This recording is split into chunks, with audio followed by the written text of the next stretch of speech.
తెలంగాణ దేశంలోనే తలసరి ఆదాయంలో టాప్లో ఉంది. తెలంగాణ వచ్చాక సాధించిన అద్భుతమైన ప్రగతికి ఇది నిదర్శనం. మీరే చూడండి, తెలంగాణ తలసరి ఆదాయము భారతదేశ తలసరి ఆదాయాన్ని కంపేర్ చేయండి, ఏ స్థాయిలో ఉంటుందో అర్థమవుతుంది అంటూ కేసీఆర్ కానీ బీఆర్ఎస్ నాయకత్వం కానీ చాలా పెద్ద ఎత్తున ఎన్నికల సమయంలో కూడా ప్రచారం చేశారు. ఇది నిజం కాదా, మరి ఎందుకు ప్రజలు ఓడించారు, ఈ ప్రశ్న మనకు ముందుకు వస్తుంది. కానీ వాస్తవానికి ఇది నిజమే. కేసీఆర్ చెప్పింది అక్షర సత్యం. ప్రజలు ఓడించిందన్నది కూడా మన ముందున్న వాస్తవం. మరి రెండింటికి మధ్య లింక్ ఏంటి? అంత బాగా అభివృద్ధి జరిగితే ప్రజలు ఎందుకు తిరస్కరించారు? ఈ ప్రశ్న మనకు ఖచ్చితంగా వస్తుంది. ఇది అర్థం కావాలంటే ఎకనామీ లోతుల్లోకి వెళ్ళి విశ్లేషించాలి. ముందుగా కేసీఆర్ బీఆర్ఎస్ చెప్పిన క్లెయిమ్ చూద్దాం. తలసరి ఆదాయంలో తెలంగాణ అద్భుతమైన ప్రగతిని ఈ 2014 తర్వాత సాధించింది. ఇది నిజం. దీని గణాంకాలే సాక్ష్యం. తెలంగాణ పర్ క్యాపిటా ఇన్కమ్ 2014-15లో 1,24,000 రూపాయలు, 1,24,000. తెలంగాణ కన్నా పైన 13 రాష్ట్రాలు ఉండేవి.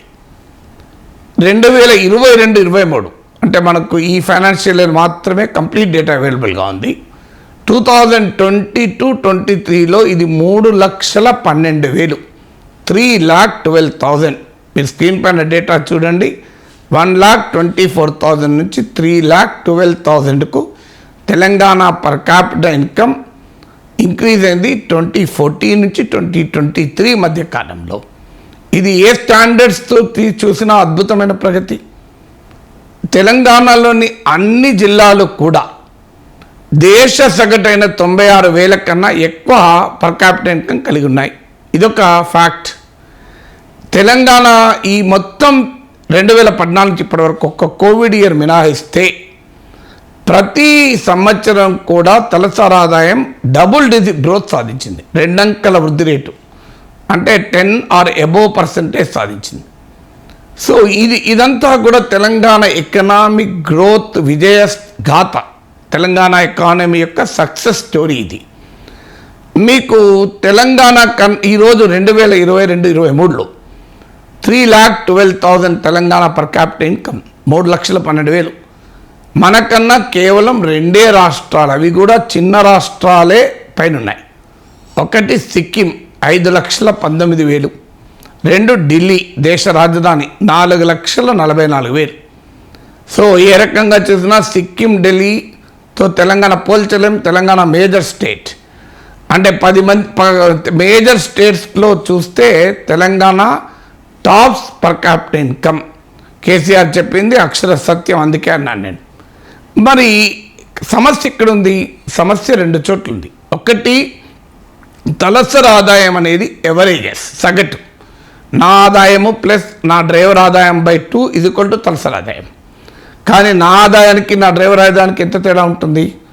అందువల్ల పర్ క్యాపిటా ఇన్కమ్ పూర్తి స్థాయిలో ప్రజల జీవన ప్రమాణాలని ప్రతిబింబించవు. ఇది మొదటి సమస్య. రెండో సమస్య ఈ ఆర్థిక వృద్ధి, ఇది గణాంకాలు, ఇది ప్రజల జీవితాల్లో ప్రభావితం చేయాలి. కానీ అది జరగలేదు. తెలంగాణలో మానవాభివృద్ధి ఇండికేటర్లో తెలంగాణ వెనుకబడి ఉంది.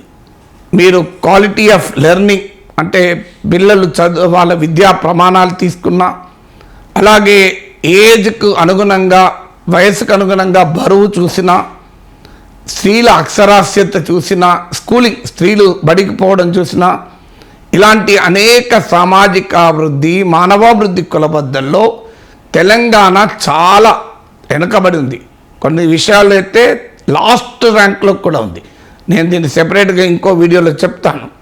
మానవాభివృద్ధిలో సామాజిక అభివృద్ధిలో తెలంగాణ ఎలా వెనుకబడింది అని.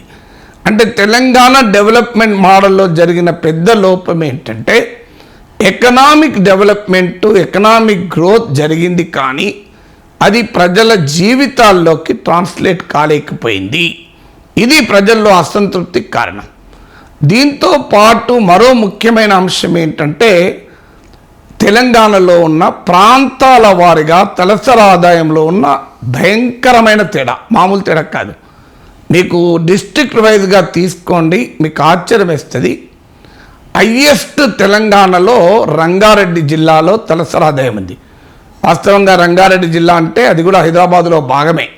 అవుట్స్కర్ట్స్ హైదరాబాద్ శివారు ప్రాంతాలంతా రంగారెడ్డి జిల్లాలోకే వస్తాయి. సో అర్బన్ హైదరాబాద్లో భాగమే అది ఒక రకంగా. రూరల్ రంగారెడ్డి ఇప్పుడు వికారాబాద్ జిల్లాగా మారింది. ఆశ్చర్యం ఏంటంటే Telangana average per capital income 3,12,000, కానీ రంగారెడ్డి పర్ క్యాపిటల్ ఇన్కమ్ 8,15,000, 8,15,000 అంటే నియర్లీ 5 lakh ఎక్కువ. అంటే 2.5 times ఎక్కువ తెలంగాణ సగటు పర్ క్యాపిటల్ ఇన్కమ్ కన్నా రంగారెడ్డి పర్ క్యాపిటల్ ఇన్కమ్. ఎక్కడ 3,12,000, ఎక్కడ 8,15,000 లెక్క చేయండి. ఇక మీకు అంటే సిక్కిం, ఢిల్లీ ఇవి ఏవి కూడా రంగారెడ్డి ముందు దిగదుడిపే. ఇక నెక్స్ట్ ఏంటంటే మీకు హైదరాబాద్ పర్ క్యాపిటల్ ఇన్కమ్ 4,03,000. ఇది నియర్లీ ఢిల్లీ పర్ క్యాపిటల్ ఇన్కమ్తో కాస్తంత తక్కువ మాత్రమే. కానీ హైదరాబాదు రంగారెడ్డిలో ఈ స్థాయిలో మీకు గ్రోత్ ఉంటే, తలసరి ఆదాయం ఉంటే, పక్కనే ఉన్న వికారాబాద్ జిల్లా తీసుకుందాం. వికారాబాద్, తాండూర్, కొడంగల్ ఇదంతా వికారాబాద్ ప్రాంతం. వికారాబాద్ జిల్లాలో 1,55,000 మాత్రమే, 1,55,000. అంటే తెలంగాణ సగటు 9 ఏళ్ల క్రితం 1,24,000 ఉండే. ఇవాళ వికారాబాద్ 1,55,000. అంటే తెలంగాణ వచ్చినప్పుడు తెలంగాణ ఎవరేజ్గా ఎట్లుండే అంతకన్నా కాస్తంత బెటర్ మాత్రమే వికారాబాద్ జిల్లా ఉంది. వికారాబాద్ ఎంత దూరం లేదు. హైదరాబాద్లో కార్ ఎక్కితే 1.5 hourలో వికారాబాద్ చేస్తాం, చేవెళ్ళ దాడితే వికారాబాదే. అంటే అంత హైదరాబాదులో అభివృద్ధి కేంద్రీకృతమై ఉండి పక్కనున్న వికారాబాద్ కూడా అభివృద్ధి పర్కలేట్ కాలే. మీకు మరోసారి ఈ వివరాలు చెప్తాను. Vikarabad 1,55,000 Vikarabad district, Hyderabad 4 lakh above, మీకు రంగారెడ్డి జిల్లా 8 lakh అబోవ్. ఇంత తేడా ఉంది. సో అందువల్ల ప్రజలు మీరు ఓటింగ్ ప్రిఫరెన్స్ కూడా చూడండి. హైదరాబాదులో బీఆర్ఎస్ స్వీప్ చేసింది.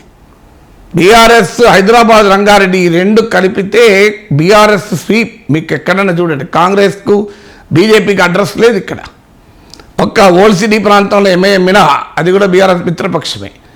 కానీ వికారాబాద్ జిల్లాకు పోతే వికారాబాద్ ఓడిపోయారు, తాండూరు ఓడిపోయారు, కొడంగల్ ఓడిపోయారు, అన్నీ ఓడిపోవడమే కనబడతాం మనకు.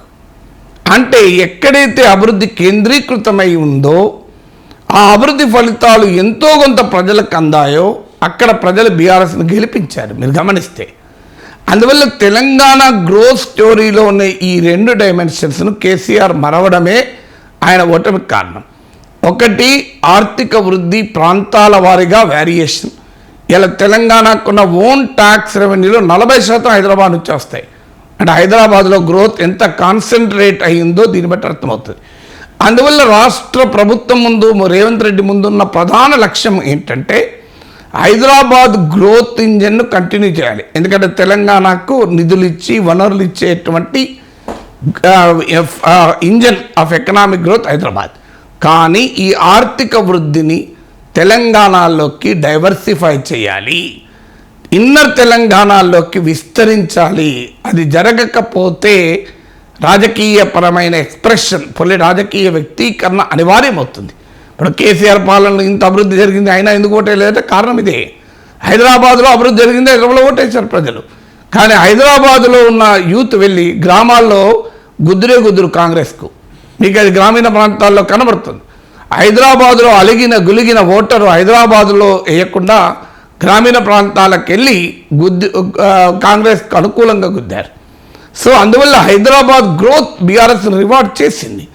అందువల్ల ఆర్థిక వృద్ధి కేంద్రీకృతం కాకుండా తెలంగాణ అంతటా విస్తరించేలా చర్యలు తీసుకోవాలి.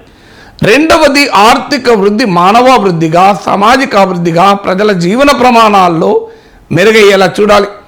ఈ ఆర్థిక అభివృద్ధికి మానవాభివృద్ధికి ఉన్న డిస్కనెక్ట్, సంబంధం లేకపోవడాన్ని నేను మరో వీడియోలో డేటాతో సహా, టేబుల్స్తో సహా మీ ముందు పెడతాను. సో అందువల్ల తెలంగాణ తలసరి ఆదాయ స్టోరీ ఇది. తెలంగాణ ఎకనామిక్ గ్రోత్ స్టోరీకి, పొలిటికల్ స్టోరీకి ఉన్న కనెక్షన్ ఇది.